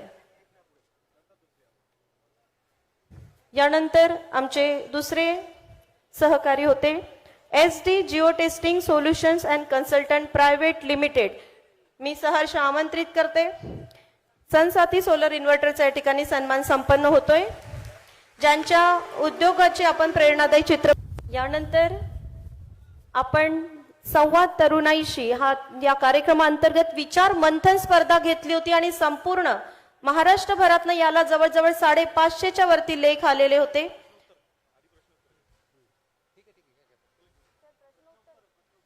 माझी विद्यार्थी मित्रांना विनंती आहे, तुमच्यापैकी अनेकांच्या मनात अनेक प्रश्न असतील, बऱ्यापैकी उत्तर मिळाले असतील सरांच्या मार्गदर्शनातून, पण ज्यांना प्रश्न विचारायचे आहेत त्यांना आपण टेक्निशियन्स त्यांच्याकडे आमचे व्हॉलेंटियर्स प्लीज माईक.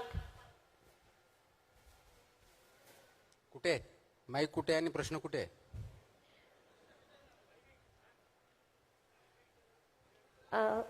नाव सांगा आणि पटकन तुमचे प्रश्न घ्या. ते समोर समोर दिसते ते.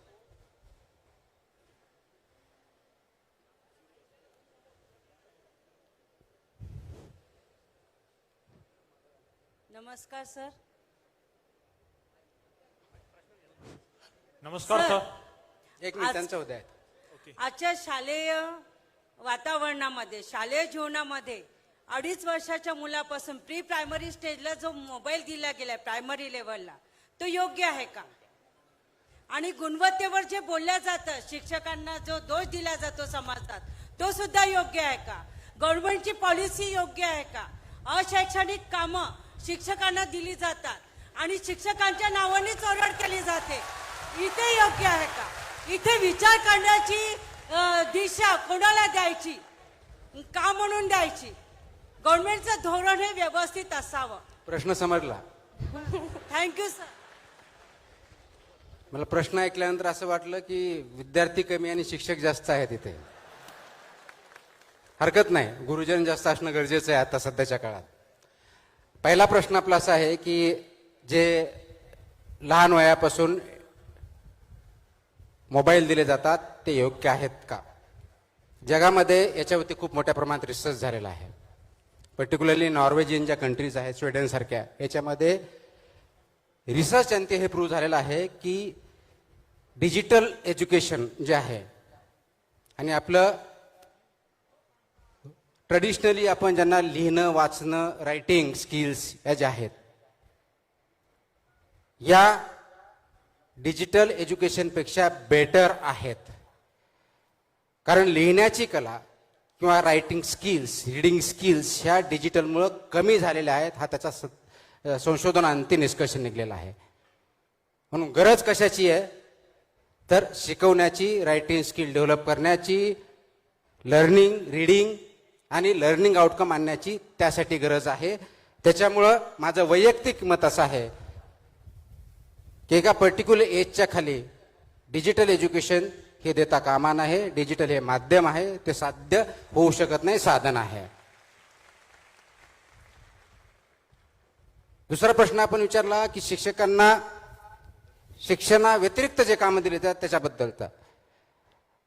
आता मी शासनाचा भाग आहे,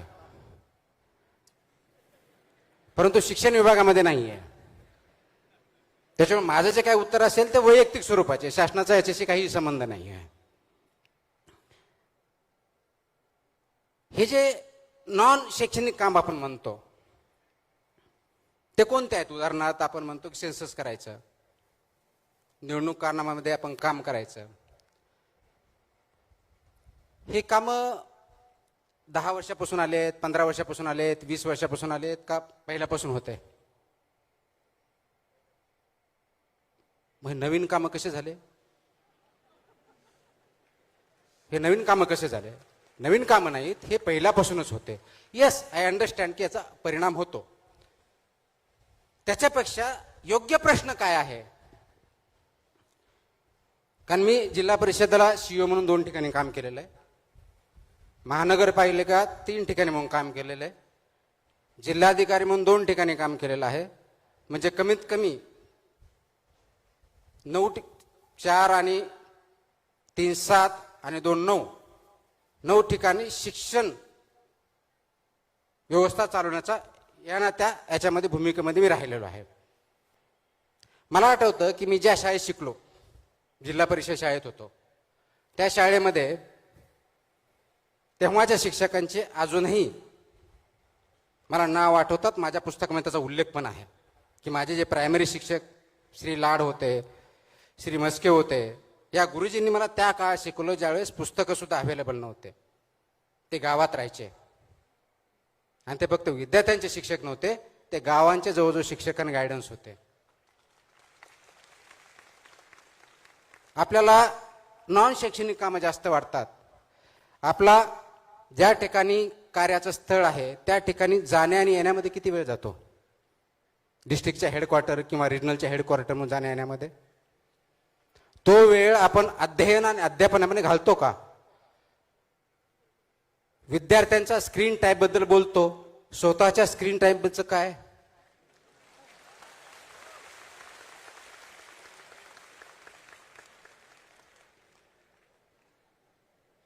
म्हणूनच मी मगा म्हटलं प्रवाह योग्य आहे का हा प्रश्न विचारा. दुसरा चुकतोय म्हणून मी एक चूक केली, दोन्ही चूक म्हणून एक बरोबर, असं कधीच होत नसतं. शिक्षक म्हणून तुम्ही समाजाला दिशा दाखवण्याची, समाज घडवण्याचं दायित्व तुमच्यावरती आहे. समाज म्हणून समाजाचा आहे.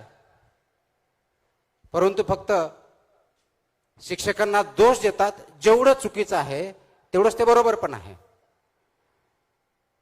कारण दिवसातले काही तास विद्यार्थी ह्या शाळेत असतो, बाकीचे तास तो कुटुंबाबरोबर किंवा समाजामध्ये असतो. म्हणजे विद्यार्थी किंवा समाज घडवताना समाज, कुटुंब आणि शाळा हे तिन्ही घट कमी जास्त प्रमाणात, पर्सेंटेज कमी जास्त असेल, ते सर्वजण जबाबदार असतात. मग या केसमध्ये कोणता घटक किती कमी किंवा जास्त ही बघण्याची आता वेळ नाहीये. वेळ ही आहे की तिघांनी मिळून योग्य त्या दिशेनं आपला जो ओढा आहे, जो झरा आहे, जो प्रवाह आहे, तो चाललाय का चुकीच्या जनते चाललाय, याचा विचार करून योग्य ठिकाणी वळण देण्याची आणि त्याच्यावर चालण्याची गरज आहे. ती शिक्षकांनी आणि समाजाने आणि कुटुंबाने जर घेतली तर हे प्रश्न मला विचारण्याची किंवा समाजाला विचारण्याची गरजच पडणार नाही.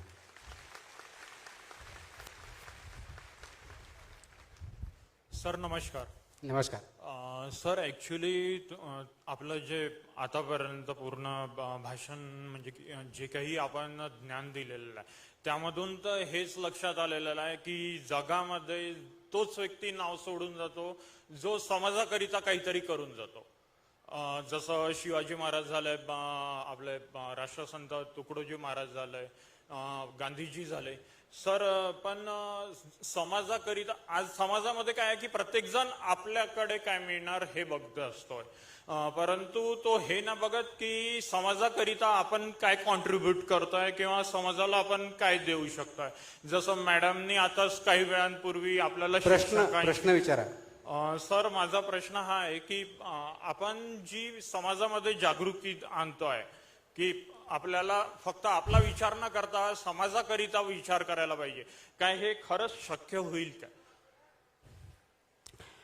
मला वाटतं एक तर माझं भाषण पूर्णपणे फेल गेलं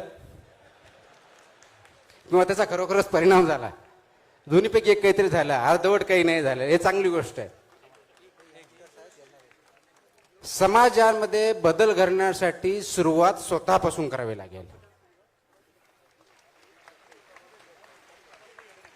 मला दुसऱ्याला उपदेश करण्याचा त्याच वेळेस हक्क राहतो ज्या वेळेस त्या उपदेशावर मी स्वतः अगोदर चालत आहे. जर मी त्या प्रिन्सिपलवरती, त्या तत्वावरती चालत नसेल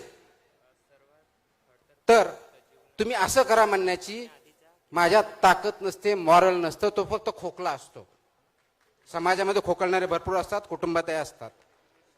आत्ताच उदाहरण द्यायचं झालं, काल परवा मी एक आदेश निर्गमित केले की शाळा आणि शाळेच्या 50 मीटरच्या अंतरावरती आपले जे HFSS ज्याला प्रॉडक्ट म्हणतो, high fat salty sugar products विकायचे नाहीत, विद्यार्थ्यांना खाऊ द्यायचे नाहीत.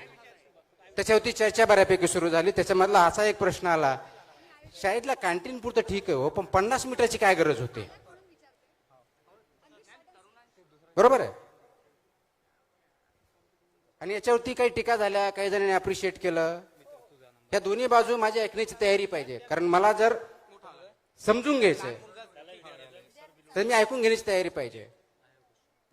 हाच प्रश्न कधी काळी 10-20 वर्षापूर्वी ज्यावेळेस सिगारेटला, तंबाखूला शाळेपासून 500 मीटर पर्यंत विक्रीची बंदी, त्यावेळेस पण हा चर्चेला गेला होता.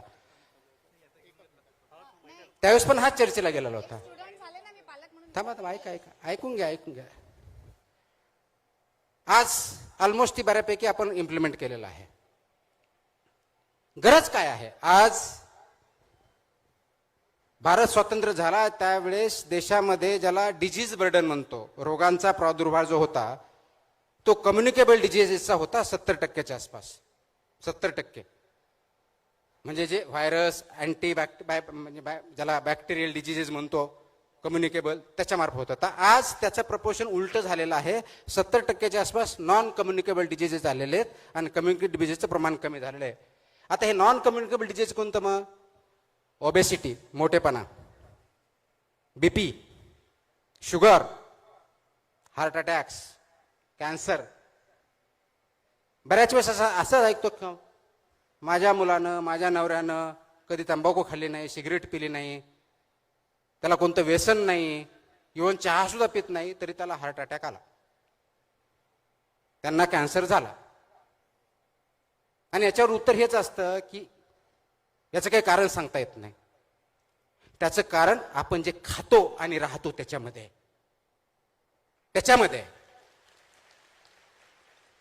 हे जनरली मला माहित होतं, पण ह्या पदावर आल्यानंतर जरा जास्तच माहीत झालं की दुधापासून, वड्यापासून, बाजरीपासून, तेलापर्यंत असा एकही पदार्थ नाही की त्याच्यामध्ये भेसळ आढळत नाही. आणि आपण काय म्हणतो, हॉटेलमध्ये गेलो, अरे मला चांगलं जेवण दे, स्पायसी दे. इकडे तर्री पण काहीतरी इकडे एक मोठा प्रकार आहे, ते दे. नागपूरला तर कोणतं ते चिकन काय असं, सावजी. म्हणजे सावजी जर माझ्यासारख्या माणसांना खत करून 1 महिन्यात हॉस्पिटलमध्ये जाईल अशी परिस्थिती आहे. ते आपण खातो. म्हणजे काय? Oily, fatty, salty, sugary. तुम्हाला हार्ट अटॅक येणार नाही तर काय, तुमचं हार्ट अजून दुसरं तयार होईल. आणि ते विद्यार्थ्यामध्ये खूप मोठ्या प्रमाणात वाढलंय. म्हणून गव्हर्नमेंट ऑफ इंडियाने 2020 मध्ये हे आदेश काढले. 2021 पासून त्याची अंमलबजावणी ऑलरेडी सुरू झालाय. मग आता जो प्रश्न होता शिक्षकांचा, त्याची जबाबदारी शाळेवरची आहे, मुख्याध्यापकांची, शाळेची. त्याचं इम्प्लिमेंटेशन होत नाही. म्हणून मला वेगळ्या पद्धतीने ते आदेश काढून ते इम्प्लिमेंट करण्यासाठी आपण प्रयत्न करतोय. कारण पुढची पिढी ह्या एनसीडीला बळी पडू नये हा त्याच्या पाठीमागचा उद्देश आहे. आणि ते जर व्हायचं असेल तर फक्त माझ्या आदेशाने होणार नाही. त्याच्यामध्ये शाळा लागतील, पालक लागतील, आमचं डिपार्टमेंट लागेल, एज्युकेशन डिपार्टमेंट लागेल, सगळ्यांनी मिळून करायचंय. म्हणून आता हे बरेच जण म्हणतात माझी मुलंच ऐकत नाही, मुलांना नाही म्हणलं तर ते खातच राहतात. आता तुम्ही टीव्ही बघत कोल्ड्रिंक पित राहणार आणि मुलाला सांगणार की तू कोल्ड्रिंक पिऊ नको. म्हणजे माझा सांगण्याचा मुद्दा एवढाच आहे की मला जर तो अधिकार नाहीये तर मी दुसऱ्याला सांगू शकत नाही. म्हणून तुम्हाला ते अगोदर अंगीकृत करावं लागेल, ते जगावं लागेल, तर आणि तर दुसऱ्याला उद्देश करू शकता. समाजाला पुढे न्यायची ही तुमची भावना असेल, पण जोपर्यंत तुम्ही तिचे विचार आणि स्वतःच्या आचरणात आणणार नाही तोपर्यंत समाजाला पुढे जाण्याचं स्वप्न तुम्ही किंवा मी बघू शकत नाही. थँक्यू.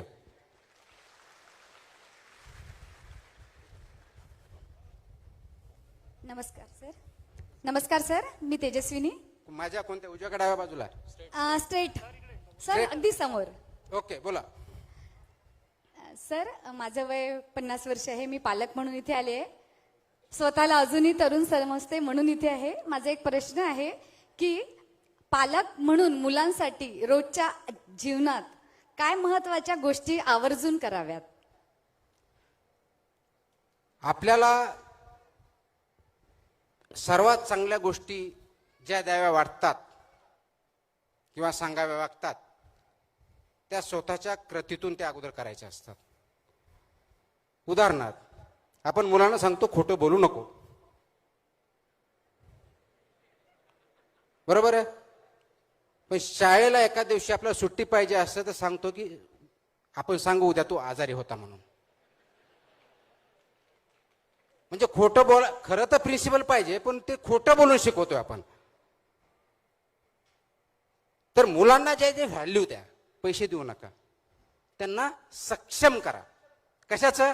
निर्णय क्षमता, विचार करण्याची क्षमता, क्रिटिकल थिंकिंगची क्षमता, प्रॉब्लेम सॉल्व्हची क्षमता, ह्या क्षमता देण्यासाठी प्रयत्न करा. ते केलं तर त्या जीवनात खूप मोठी उंच भरारी घेतील. त्यासाठी सक्षम करा. एवढंच केलं तर खूप मोठा समाज पुढे जाईल. हॅलो, नमस्कार सर. सर ॲक्च्युली मी कॉम्पिटेटिव्ह एक्झाम एस्पिरंट्स आहे, MPSC देते आहे. तर माझा क्वेश्चन तुम्हाला असा होता की अपयश जे येत आहे एक्झाम देताना, सतत अटेम्प्ट देताना जे अपयश येतं, 1-2 मार्कांनी आपला अटेम्प्ट हुकतो आणि आयोग वेगवेगळे निर्णय घेतात. म्हणजे आता 2026ची ग्रुप सीची एक्झाम आहे ती सध्या तरी थोपवली आहे, पण 2027ला नॉर्मलायझेशन पद्धत अवलंबण्यात येणार आहे. तर त्याबद्दल तुमचं काय मत आहे? कारण ती एक्झाममध्ये जे मार्क्स असतात ते कधी कधी जास्त कोणाला जास्त जातात, कोणाला कमी येतात, आणि त्यामुळे अशा परिस्थितीमध्ये कन्सिस्टन्सी अभ्यासाची कशी राखावी? 2 गोष्टी आहेत. टेन्शन येत असेल तर अभ्यास करू नका, कारण टेन्शन मध्ये अभ्यास होऊ शकत नाही, बिलकुल नाही. जी गोष्ट करतो त्याच्यानं आनंद जर वाटत नसेल तर ती फोर्सफुल केलेली जाते. त्याच्यामुळे अभ्यासामध्ये जोपर्यंत तुम्हाला आनंद वाटत नाही तोपर्यंत तुम्ही अभ्यासच करत नाही, हे लक्षात ठेवा. परीक्षार्थी व्हाल तुम्ही, परीक्षावरती होऊन काही फायदा नाहीये. नंबर 1. नंबर 2, स्पर्धा परीक्षामध्ये ज्यावेळेस कोणत्याही परीक्षा, स्पर्धा परीक्षा म्हणजे कोणत्याही परीक्षा म्हणा, त्याच्यामध्ये यश किंवा अपयश, 1 मार्क किंवा 10 mark, it doesn't matter. Boundary असते, स्पर्धा असते. तुम्हाला 1-2 मार्क कमी पडले म्हणजे तुम्ही फेल गेला असं मी मानत नाही. येस, तुम्ही सिलेक्ट झाला नसाल, पण तुम्ही फेल झालाय की नाही, तुम्ही काय केलं याच्यावरती अवलंबून आहे. परीक्षेमध्ये तुम्हाला जर अपयश आला असेल तर पहिला प्रश्न विचारा की जी परीक्षा घेतली जाते त्याचा उद्देश काय, आणि ते प्रश्नाचे आपण ते कधीच वाचत नाही. उद्देश त्या परीक्षेचा काय? जसं सिव्हिल सर्व्हिसेसचा ज्यावेळेस एक्झाम जातो, तुम्ही जर UPSCच्या वेबसाईटवर गेले आणि सिव्हिल सर्व्हिस एक्झाममध्ये जर बघितलं, त्याच्यामध्ये पर्पज लिहिलं आहे की तुमचा पर्पज काय, ऑब्जेक्टिव्ह काय आहे परीक्षा घेण्याचा. आणि त्याच्यामध्ये असं लिहिलेलं असतं, MPSCच्या कोणत्याही परीक्षेमध्ये ते लिहिलेलं असतं की याच्यामध्ये सुटेबल कॅन्डिडेट निवडण्यासाठी ही परीक्षा घेतली जाते. प्लीज अंडरस्टँड करा, सुटेबल. सर्वात हुशार असं त्यांनी म्हटलेलं नाहीये, सर्वात ज्ञानी असं म्हटलेलं नाहीये, सुटेबल हा शब्द वापरलेला आहे. आणि ज्या पद्धतीचे पद असतील किंवा परीक्षा असेल, त्या पदावरती ज्या पदाचे कामं करायचे असतील त्यासाठी योग्य अशा परीक्षा डिझाईन केलेल्या असते.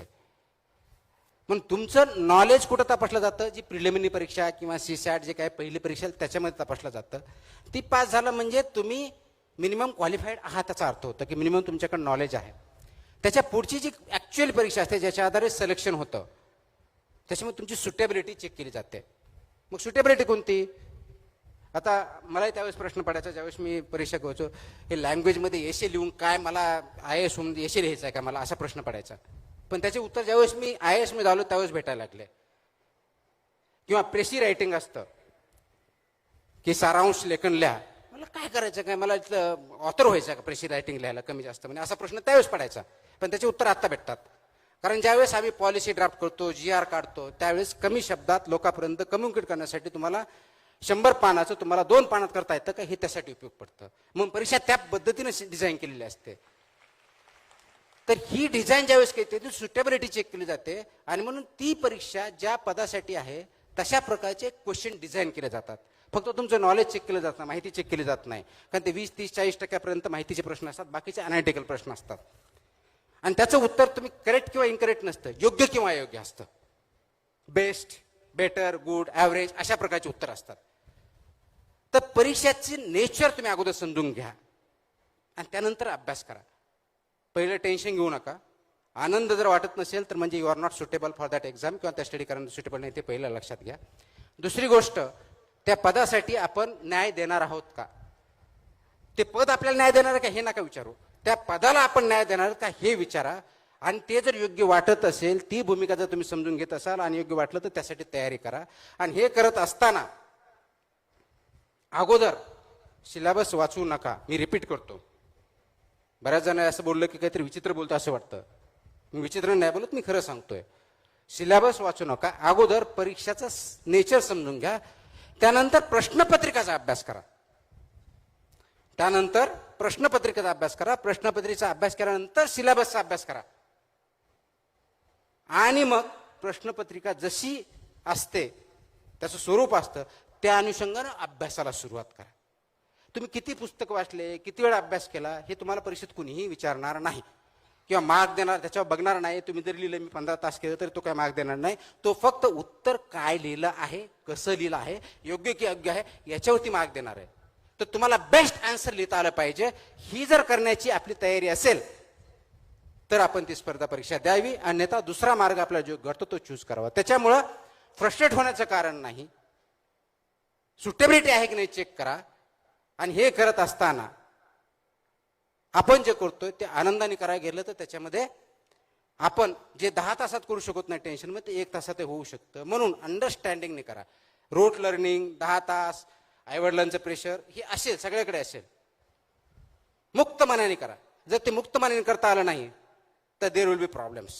आणि म्हणून परत तोच प्रश्न येतो, तुम्ही ज्या प्रवाहानं चाललात, ज्या दिशेनं चालला, जसा अभ्यास करतायत, तो योग्य की अयोग्य हा पहिला प्रश्न विचारून पुढचे पावलं उचला.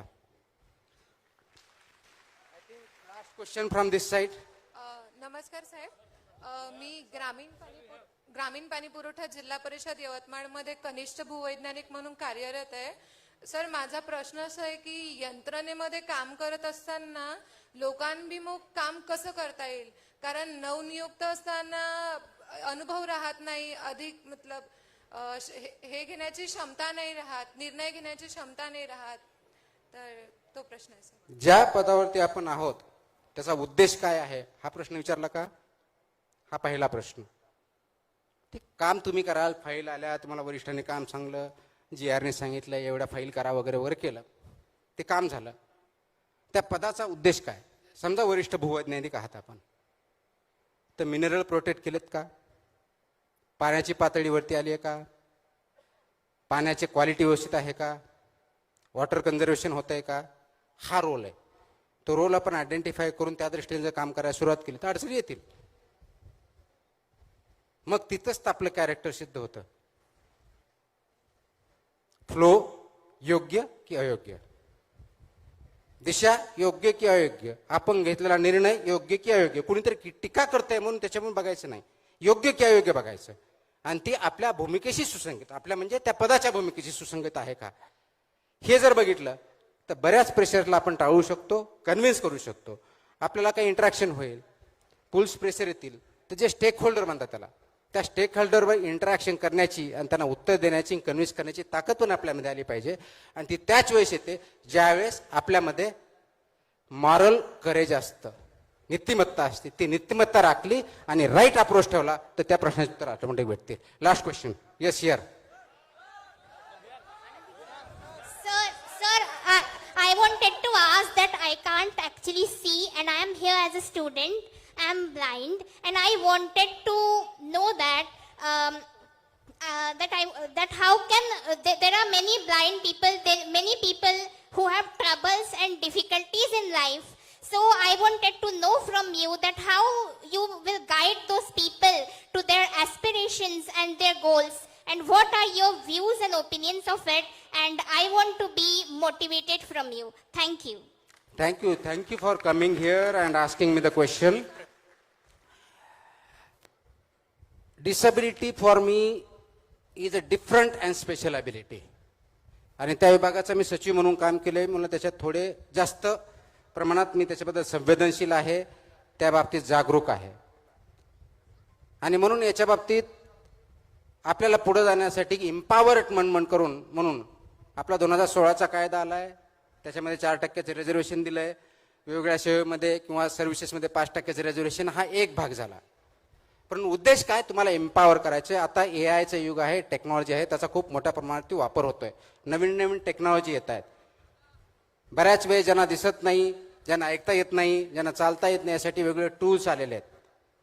महत्वाची गोष्ट ही आहे की तुम्ही आणि समाजानं, पर्टिक्युलरली समाजानं डिफरंटली एबल पर्सन्सकडं डिग्निटीनी लाईफ जगण्याची त्यांच्यामध्ये ताकद आहे हे बघितलं पाहिजे. त्या दृष्टीने त्यांना प्रोत्साहन दिलं पाहिजे, मदत केली पाहिजे.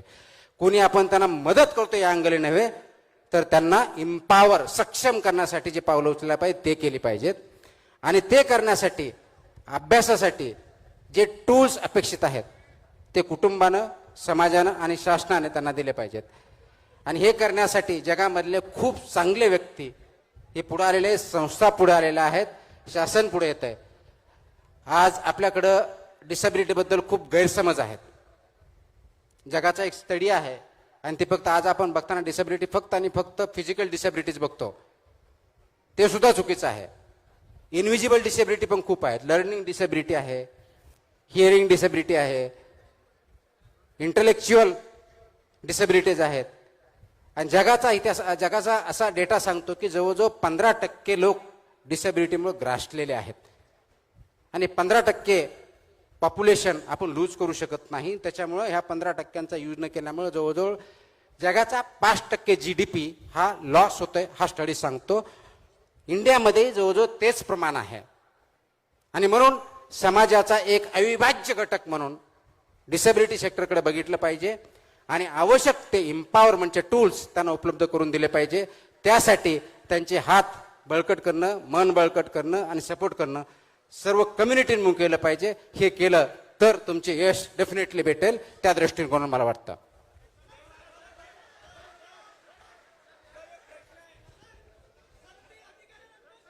आपण लवकरच सर पुन्हा एकदा तुमच्या सगळ्यांचं प्रेम बघून अमरावतीत येतो म्हणाले आहेत.